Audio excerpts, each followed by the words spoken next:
Good evening प्यारे दोस्तों, मेरा नाम है नितिन सिंह और आप देख रहे हैं अपना channel easy chemistry. Last time हमने सॉल्यूशन चैप्टर शुरू कर दिया था। आज हम सॉल्यूशन चैप्टर को थोड़ा सा आगे बढ़ाएंगे। आज हम पढ़ेंगे कंसंट्रेशन टर्म्स। तो कंसंट्रेशन टर्म्स को अगर मैं देखूं तो हमारे पास में दो चीज़ें होती हैं। सबसे पहला एक मास के ऊपर डिपेंड करने वाली चीज़ें, और दूसरा हमारा वॉल्यूम। ठीक है, तो मास के लिए हमारा क्या है, मास को हम बोल सकते हैं कि ये जो है टेम्परेचर इंडिपेंडेंट होता है। टेम्परेचर इंडिपेंडेंट यानी कि इसकी निर्भरता जो है वो किस पे नहीं होती, टेम्परेचर पे नहीं होती। अभी समझाता हूँ मैं इस बात को। वॉल्यूम क्या होता है, वॉल्यूम हमारा टेम्परेचर डिपेंडेंट होता है। क्या होता है बच्चों, टेम्परेचर डिपेंडेंट। ठीक है, तो अब इसमें क्या है, टेम्परेचर डिपेंडेंट का मतलब क्या है वो हम समझने की कोशिश करते हैं। देखो, बहुत ही ध्यान से हमें समझना है। जैसे कि सपोज करो किसी भी चीज़ में अपना एक पर्टिकुलर मास है। अगर बाय द वे मैं उस मास का अचानक से उसी बॉडी का अगर मैंने टेम्परेचर बढ़ाना शुरू किया तो क्या होगा, क्या मास बढ़ेगा? मास पे किसी भी तरह का कोई भी इफेक्ट नहीं पड़ेगा। किसकी वजह से? टेम्परेचर की वजह से। लेकिन बात करते हैं हम वॉल्यूम की। तो वॉल्यूम क्या है? वॉल्यूम को अगर हम देखें तो जैसे कि मिल्क को मैंने गैस पे रखा और उसके बाद में थोड़ी देर बाद मैं देख रहा हूँ कि जैसे जैसे दूध गर्म होगा वैसे वैसे क्या होगा, उसका वॉल्यूम अप होने लगेगा। जब वॉल्यूम अप हो रहा है तो इसका मतलब ये जो है टेम्परेचर के ऊपर डिपेंड करेगा। ठीक है, तो आज हमें इन्हीं चीज़ों को देखना है। तो सबसे पहले अगर मैं इसकी बात करूँ वेट मास के, तो मास के लिए बेटा जो सबसे पहला हमारा टर्म आता है वो आता है वेट बाई वेट परसेंट। ठीक है, क्या है? Wait by weight percent. इन्हें हम बहुत अच्छी तरह अभी एक्सप्रेस करेंगे, लेकिन फिलहाल आप इसे समझिए। अगर मैं वॉल्यूम की बात करूं तो यहाँ पे आएगा वॉल्यूम अपॉन वॉल्यूम परसेंट, यानी कि ये टोटल किस पे डिपेंड कर रहा है, किसी भी सॉल्यूट के वॉल्यूम के ऊपर ये चीज़ें जो सॉल्यूशन के वॉल्यूम के ऊपर ये चीज़ें डिपेंड कर रहे हैं। तो इस वजह से ये टेम्परेचर डिपेंडेंट है और ये टेम्परेचर इंडिपेंडेंट है। फिर उसके बाद में यहीं पे हमारा नेक्स्ट टर्म इसे भी ले सकते हैं, वेट अपॉन वॉल्यूम। तो यहाँ पर क्या, जहाँ वॉल्यूम है तो वेट अपॉन वी परसेंट। ठीक है, तो ये जो है वेट बाई वॉल्यूम परसेंट हो गया। अब यहाँ पे देखो, यहाँ पर इसके बाद में हमारे पास में जो दूसरा टर्म है बच्चों वो ये है कि हम यहाँ मोलैलिटी देख सकते हैं, मोलैलिटी। और इसके अलावा हम जो है एक चीज और निकाल सकते हैं, ये है मोल फ्रैक्शन। ठीक है, ये मोल फ्रैक्शन। अब यहाँ पर हमारा मोलैरिटी आती है, मोलैरिटी है। और इसके अलावा बेटा यहाँ पर हम नॉर्मैलिटी को भी रख सकते हैं, नॉर्मैलिटी। ठीक है, तो ये जो है हमारे कुल मिलाकर के कंसंट्रेशन टर्म्स हो गए, नॉर्मैलिटी। ठीक है, तो ये जो है हमारा volume upon volume percent, weight upon volume percent, molarity और यहाँ नॉर्मैलिटी, ये सारी की सारी चीज़ें जो है वो टेम्परेचर के बढ़ने से बढ़ेंगी, वॉल्यूम बढ़ जाएगा। और टेम्परेचर के कम होने पर ये जो है एक निश्चित मतलब एक अलग मान देंगे। ठीक है, तो ये जो है हमारे दो तरह की चीज़ें हो गई। कंसंट्रेशन हमने टर्म्स पढ़ा हमने, और उसमें हमने मास डिपेंडेंट और वॉल्यूम डिपेंडेंट वाली चीज़ें, जैसे वॉल्यूम जो होगा वो टेम्परेचर पे डिपेंडेंट रहेगा और मास जो होता है वो टेम्परेचर पे किसी भी तरह से डिपेंड नहीं होता है। अगर यहाँ तक की बातें समझ में आ गई हैं तो अब हम आगे बढ़ते हैं। अब यहाँ पर ये वेट बाई वेट परसेंट क्या है, इस चीज़ को हमें थोड़ा सा समझना है। तो चलो, अगर आप लोगों को नोट्स बनाने तो आप इसे उतार सकते हैं, मैं आगे बढ़ता हूँ। तो हम देखने जा रहे हैं वेट बाई वेट परसेंट। तो ये क्या होता है, weight upon weight percent equals to क्या होता है, weight of solute, weight of solute upon में वेट ऑफ सॉल्यूशन,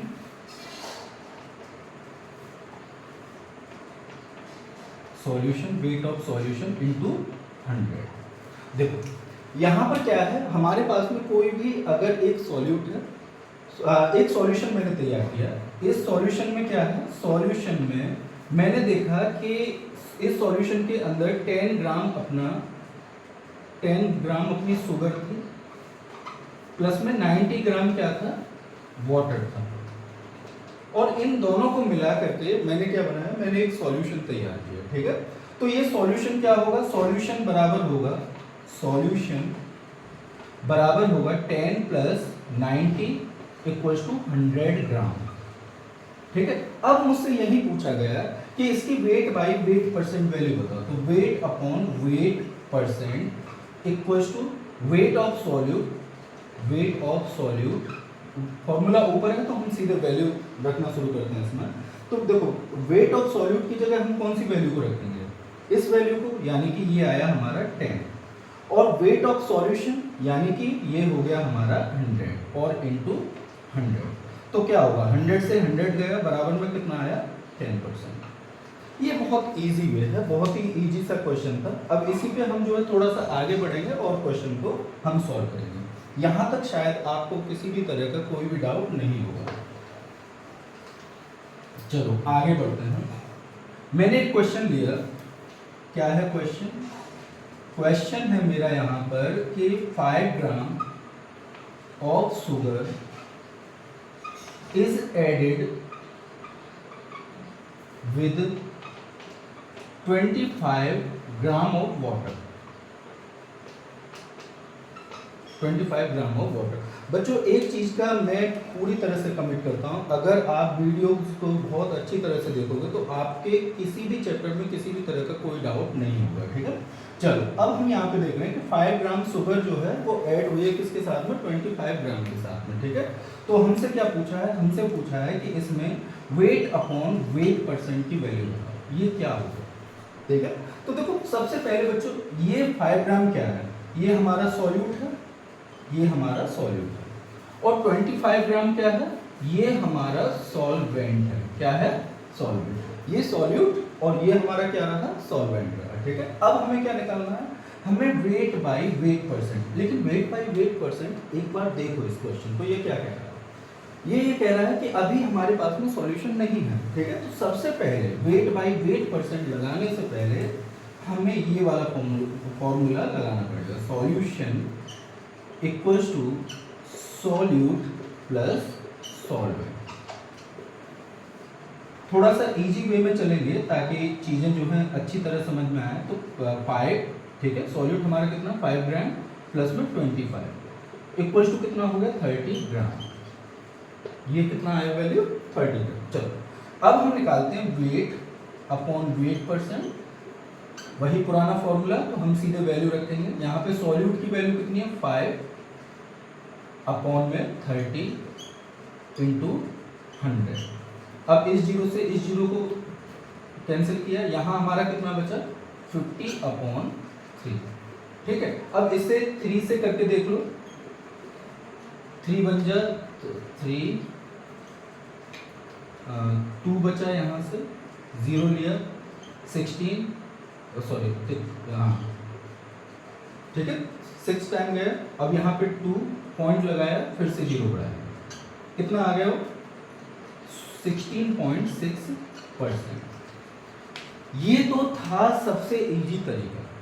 अब क्वेश्चन जो है इस तरीके से नहीं होंगे, इन्हें थोड़ा सा कॉम्प्लेक्स करते हैं। ठीक है, तो कॉम्प्लेक्स करने के लिए हम क्या कर रहे हैं, पहले आज हम इसी टॉपिक पे करेंगे और फिर उसके बाद में एक बड़ी वीडियो बनाएंगे जिसमें हम सारे के सारे कंसंट्रेशन टर्म्स को समाप्त कर देंगे। ठीक है, फिनिश कर देंगे। चलो अब एक क्वेश्चन मैंने लिया कि 5 gram of sugar found in 100 ml solution, 100 ml solution, calculate wait by weight percent. क्या करना है हमें, वेट अपॉन वेट परसेंट को कैलकुलेट करना है। ठीक है, इस तरह के क्वेश्चन को हम कैसे सॉल्व करेंगे? क्या ये पहले जैसा है? नहीं, ये पहले जैसा नहीं है। यहाँ पर क्या है कि हमारा 5 ग्राम वो केवल और केवल क्या है, सॉल्यूट है। ठीक है, लेकिन ये जो वैल्यू है ये ग्राम वैल्यू नहीं है, ये वैल्यू ml में है। ठीक है, तो अब हमें क्या करना है, सबसे पहले हमें इसे चेंज करना होगा। 100 ml को पहले चेंज करना होगा किसमें, ग्राम में। क्यों ऐसा क्यों कर रहे हैं हम, ऐसा इस वजह से कर रहे हैं क्योंकि वेट बाई वेट परसेंट निकालते समय हमें सॉल्यूशन की वेट की जरूरत होती है, न कि उसकी वॉल्यूम की। ठीक है, तो इस वजह से हमने क्या किया, हमें जो है सबसे पहले इसे चेंज करना पड़ेगा। तो उसके लिए देखो इस परिपाटी को पूरी तरह मतलब इस पे जो ब्रिजिंग का काम करता है, यानी कि ग्राम से हमें जाना है ml की तरफ, ग्राम से हमें किधर की तरफ जाना है, ml की तरफ। तो यहाँ पर इन चीज़ों को कन्वर्ट कराने के लिए जो होता है हमारा वो है डेंसिटी। डेंसिटी को रिप्रेजेंट करने के लिए सिंबल होता है रो। तो क्या फॉर्मूला होता है बच्चों, rho equals to mass upon volume. ठीक है, ये हमारा फॉर्मूला है डेंसिटी का। अब ये क्यों लगा रहे हैं हम इस वजह से लगा रहे हैं क्योंकि हमें 100 ml को ग्राम में कन्वर्ट करना है। ठीक है, तो चलो हम शुरुआत करते हैं। अब यहाँ पर नहीं दे रखी है डेंसिटी, तो मैंने ये लिखा है कि if the density of solution, if the density of solution is 1.2 ग्राम पर सेंटीमीटर क्यूब। ठीक है, डेंसिटी हमारे ग्राम पर सेंटीमीटर क्यूब में डिनोट की जाती है। यहाँ तो कोई दिक्कत नहीं। यहाँ देखो, अब हम वैल्यूज रखते हैं। तो रो की वैल्यू है 1.2 इक्वल्स टू मास। मास हमारा कितना है, मास किसका मास, मास हमारे पास नहीं है, ये हमें निकालना है एक्चुअली। वॉल्यूम कितना है, 100 ml। ठीक है, क्या करेंगे, हमें ये वैल्यू निकालनी है। तो ये हो गया हमारा m इक्वल्स टू 120 ग्राम। अब सही है, अब ये 100 ml की जगह एक्चुअली क्या है, हमारा जो सॉल्यूशन है उसका वेट कितना है, 120 ग्राम। ठीक है, तो अब इस वैल्यू को उठा करके हम पुराने वाले फॉर्मूले में रखेंगे। चलो यहाँ करते हैं इस क्वेश्चन को सॉल्व। तो सबसे पहले मैंने क्या किया, सबसे पहले मैंने यहाँ पर वेट ऑफ सॉल्यूट, तो weight by weight percent equals to weight of solute हमारा कितना निकल के आया, 5 अपॉन में 120 इंटू 100। ठीक है, इस जीरो से इस जीरो को काटो, 50 अपॉन 12। ठीक है, तो कितना होगा ये, चलो ये बचा हमारा 2 पॉइंट लगाया, फिर 0 बढ़ाया, 12 बन जा 12, तो 4.1% समथिंग आ गया। ठीक है, तो इसी तरीके से जैसे आज हमने वेट बाय वेट परसेंट देखा है, इसी तरीके से हम सारे कंसंट्रेशन टर्म्स को नेक्स्ट वीडियो में फिनिश करेंगे। तब तक के लिए आप मेरे चैनल को देखते रहिए। बहुत बहुत धन्यवाद।